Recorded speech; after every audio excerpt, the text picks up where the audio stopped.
सर्व पोलीस अधिकारी आणि कर्मचारी सगळ्यांना माझा नमस्कार। मी हेमंत नगराळे, पोलीस आयुक्त मुंबई शहर। महाराष्ट्र शासनाकडून कोविड-19च्या अनुषंगाने दिनांक 4 एप्रिल 2021 रोजी मार्गदर्शक सूचना जारी करण्यात आल्या असून त्याचे तंतोतंत पालन करणे अत्यंत आवश्यक आहे। त्यानुसार मुंबईत कलम 144 सीआरपीसी लागू करण्यात आलेले आहे। या आदेशामध्ये, लॉकडाऊनच्या आदेशामध्ये आपल्याला ज्या सूचना पाळायच्या आहेत, जनतेने सूचना पाळायच्या आहेत आणि आपण एन्फोर्स करायच्या आहेत, या सूचना मी थोडक्यात तुम्हाला सांगतो। त्या तुम्ही लक्ष देऊन ऐका आणि त्याप्रमाणे त्याच्यावर कारवाई करा। लॉकडाऊनमध्ये सगळ्यात महत्त्वाचं म्हणजे सोमवार ते शुक्रवार सकाळी 7 वाजतापासून ते रात्री 8 वाजेपर्यंत जमावबंदी करण्यात आलेली आहे। याचा अर्थ कोणत्याही ठिकाणी 5 पेक्षा अधिक लोक जमा होणार नाही सार्वजनिक ठिकाणी। त्यानंतर दुसरी महत्त्वाची पोझिशन आहे, सोमवार ते शुक्रवार या रोजी, या दिवसांमध्ये रात्री 8 वाजतापासून ते सकाळी 7 वाजेपर्यंत आणि शुक्रवारी रात्री 8 वाजल्यापासून ते सोमवारी सकाळी 7 वाजेपर्यंत संपूर्ण संचारबंदी लागू करण्यात आली असून कोणत्याही व्यक्तीला योग्य कारणाशिवाय बाहेर फिरता येणार नाही। शासन निर्णयानुसार वैद्यकीय व इतर अत्यावश्यक सेवांना वगळण्यात आले आहे। उदाहरणार्थ हॉस्पिटल्स, क्लिनिक, मेडिकल विमा कंपनी, औषध कंपनी आणि इतर वैद्यकीय सेवा, तसेच धान्य, फळभाज्या, बेकरी, दूध इत्यादी महत्त्वाची दुकाने सुरू राहतील। त्या व्यतिरिक्त इतर दुकाने सगळी बंद राहतील। ट्रेन, टॅक्सी, रिक्षा व सार्वजनिक बस सेवा या सुरू राहतील, परंतु त्याच्यावर रिस्ट्रिक्शन्स टाकण्यात आलेले आहेत। अत्यावश्यक सेवा देणाऱ्या दुकानांमध्ये मास्कचा वापर आणि सोशल डिस्टन्सिंग याचे पालन होत असल्याबाबतची खात्री करणे अत्यंत आवश्यक आहे। बसेसमध्ये फक्त सिटिंग अलाउड आहे, उभ्याने प्रवास करणारे प्रवासी अलाउड नाही। त्याचबरोबर सर्व प्रवाशांनी मास्क घालणे अनिवार्य आहे। सर्व समुद्र किनारे, गार्डन, सार्वजनिक मैदाने, त्याचप्रमाणे अत्यावश्यक सेवेतील दुकाने सोडून इतर सर्व दुकाने व बाजारपेठा व मॉल हे बंद राहतील।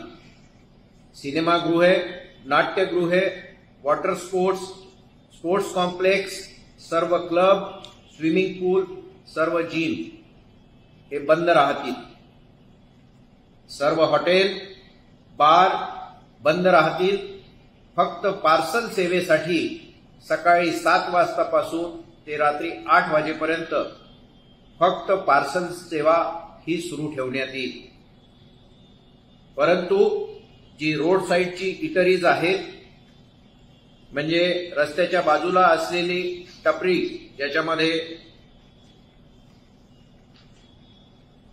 जेवणाचे खाद्यपदार्थ वगैरे असतात, अशा ठिकाणी बसण्यास मनाई आहे, परंतु फक्त पार्सल सेवा ही दिल्या जाऊ शकते सकाळी 7 ते 8च्या दरम्यान।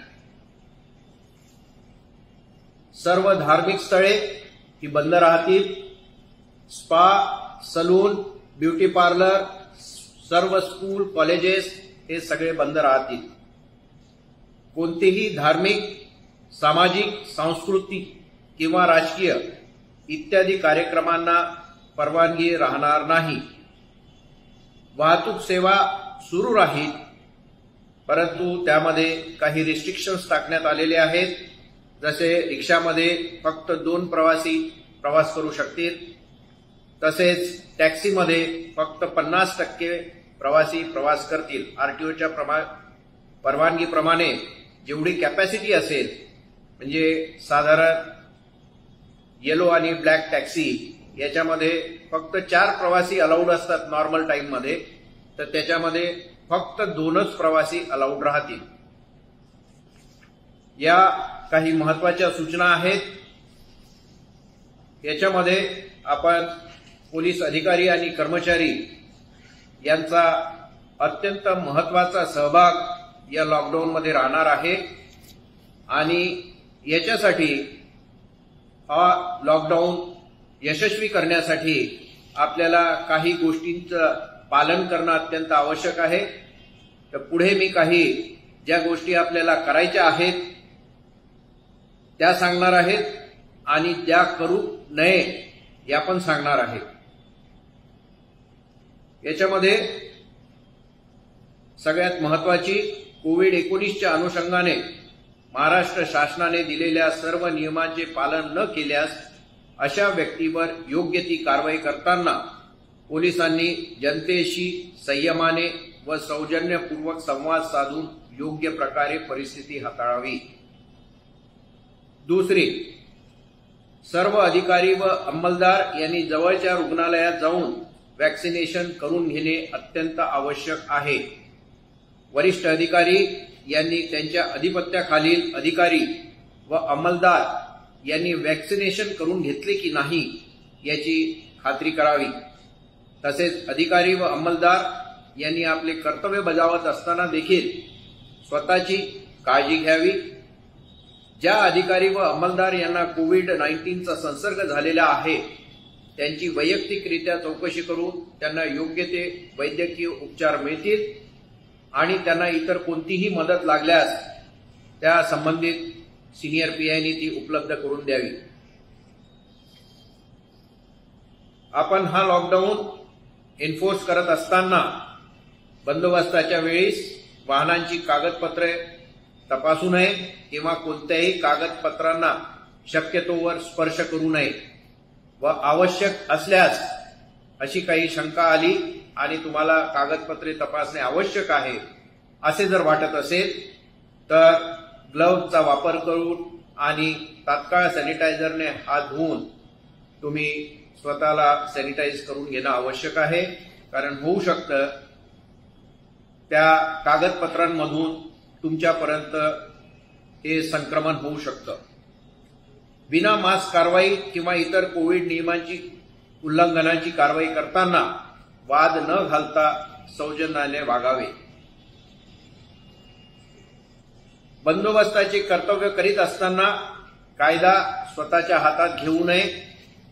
कोविड नियमांचे उल्लंघन करणाऱ्यावर कायदेशीर कायदा करावी।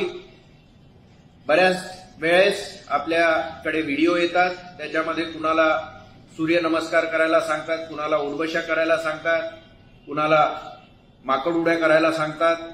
हे योग्य नव्हे। ते कायद्यानुसार चुकीचे आहे। कारण असे चित्रीकरण होऊन आणि मग या सोशल मीडियावर अशा प्रकारच्या क्लिप्स या व्हायरल होतात आणि त्यामुळे जनमानसामध्ये पोलिसांच्या प्रतिमा मलिन होते। कर्तव्यावरील अधिकारी अंमलदार यांनी जेवण करताना नाश्ता करताना सोशल डिस्टन्सिंग ठेवावे। सगळे आपलेच आहेत असं समजून जवळजवळ बसून जेवण किंवा नाश्ता करू नये, कारण त्याच्यामुळे संसर्ग वाढण्याची शक्यता असते। कोविड काळात पोलीस ठाण्यामध्ये वाढदिवस, सेवानिवृत्ती आणि इतर कार्यक्रम यांना गर्दी होणार नाही याची काळजी घ्यावी। शक्यतो असे कार्यक्रम न केलेले बरे। प्रत्येकाने मास्क, फेस शील्ड व सॅनिटायझरचा वापर करावा आणि स्वतःला वेळोवेळी दिवसभरातून बरेचदा सॅनिटाईज करून घ्यावे। बंदोबस्ताच्या वेळी किंवा पोलीस ठाण्यात असताना एकमेकांपासून सुरक्षित अंतर ठेवावे। कोणाकडेही चौकशी करताना सामाजिक अंतर ठेवावे, आरोपीकडे तपास करायचा असल्यास अंतर ठेवावे आणि शक्य असल्यास पीपीई किट परिधान करावे.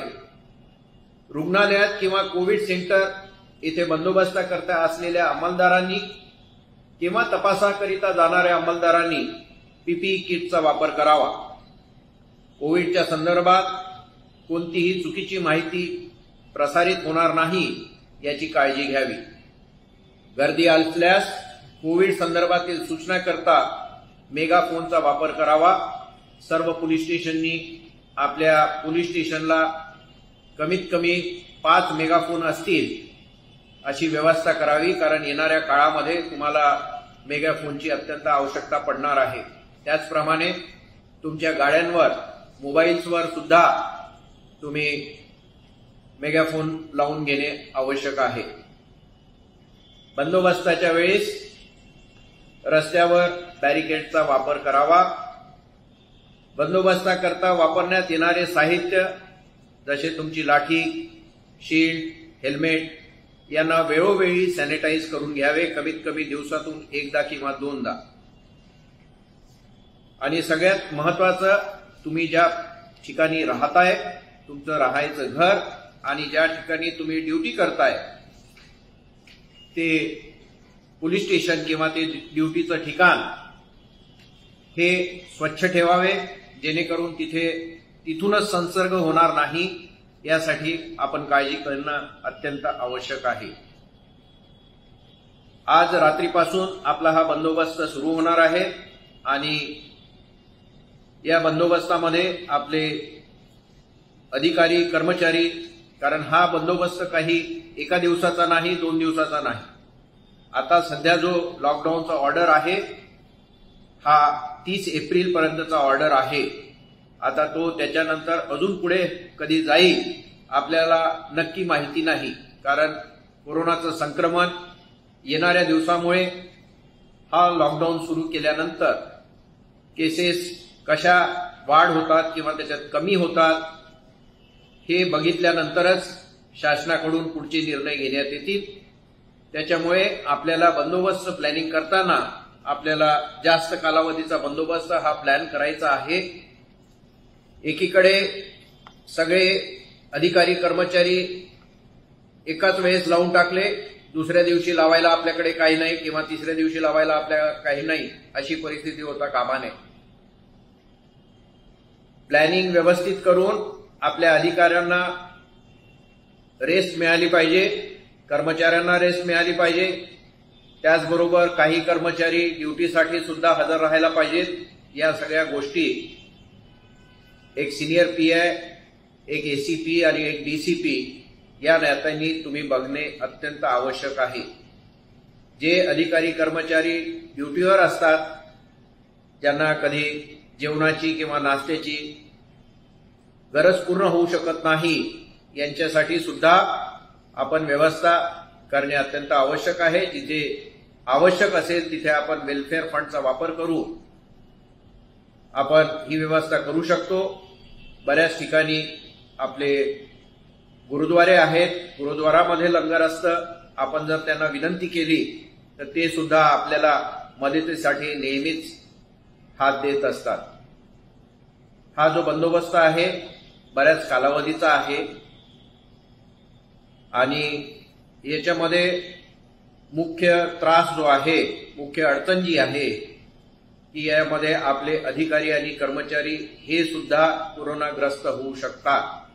त्याच्यामुळे आता ज्या सगळ्या सूचना तुम्हाला सगळ्यांना सांगितलेल्या आहेत त्या सगळ्या सूचनांचं पालन योग्य प्रकारे करणे हे अत्यंत आवश्यक आहे.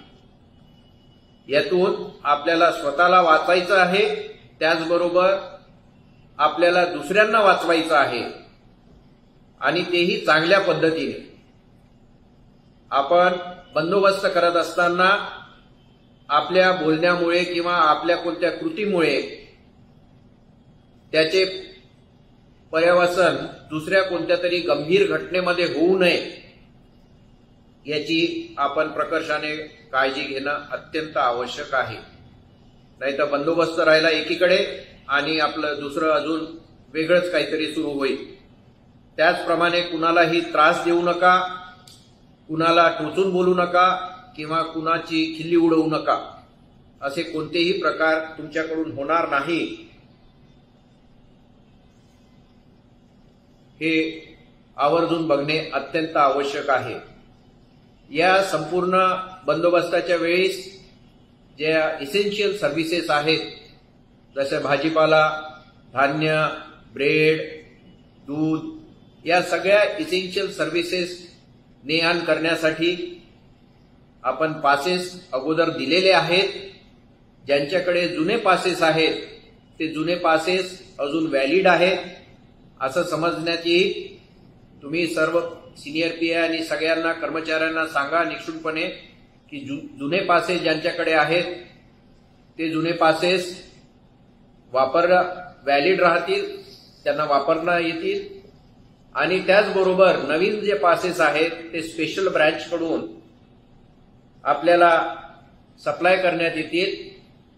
अगोदर डीसीपी हे पासेस इश्यू करत होते वाहनांचे आणि लोकांचे इसेन्शियल सर्व्हिसेसच्या, परंतु आता आम्ही निर्णय घेतलेला आहे की एसीपी दर्जाचे अधिकारी हे आता पासेस इश्यू करतील. परंतु पासेस इश्यू करताना हे सर्व पासेस व्यवस्थित त्याचा रेकॉर्ड ठेवण्यात येईल. कुणाला पासेस इश्यू केल्या गेले त्याच्यावर नंबरिंग ठेवण्यात येईल आणि तुमच्या प्रत्येक एसीपीच्या ऑफिसमध्ये रजिस्टर ठेवून नंबरनुसार ते पासेस व्हेरिफिकेशनसाठी उपलब्ध राहायला पाहिजे. आणि डीसीपींनी वेळोवेळी किती पासेस इश्यू झाले, कुणाला इश्यू झाले याची शहानिशा करणे अत्यंत आवश्यक आहे.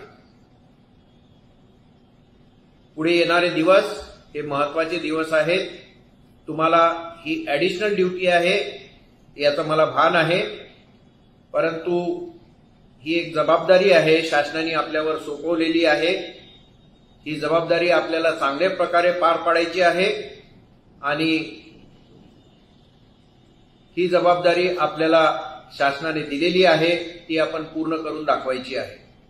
याचबरोबर तुमच्या हद्दीमध्ये राहणारे गुंड, समाजकंटक या संधीचा फायदा घेऊन दुसऱ्या काही गोष्टी करू शकतील, समाजामध्ये तेढ निर्माण करू शकतील किंवा अजून अशा काही गोष्टी करू शकतील ज्याच्यामुळे समाजामध्ये काहीतरी प्रॉब्लेम होतील. तर या गोष्टीसाठी तुम्ही अलर्ट असणे अत्यंत आवश्यक आहे. तर या बंदोबस्तासाठी माझ्या या सूचना आहेत. आपण सर्व डीसीपींनी, सर्व एसीपींनी, सगळ्या सिनियर पीआयनी या प्रत्येक बंदोबस्तावरच्या कॉन्स्टेबलपर्यंत, सगळ्या 100% कॉन्स्टेबलपर्यंत या सूचना पोहोचतील याची खात्री करा. बऱ्याचशा गोष्टी कुणाला समजत नाही किंवा भ्रम निर्माण होतात, तर असं काही होणार नाही अशी मला आशा वाटते.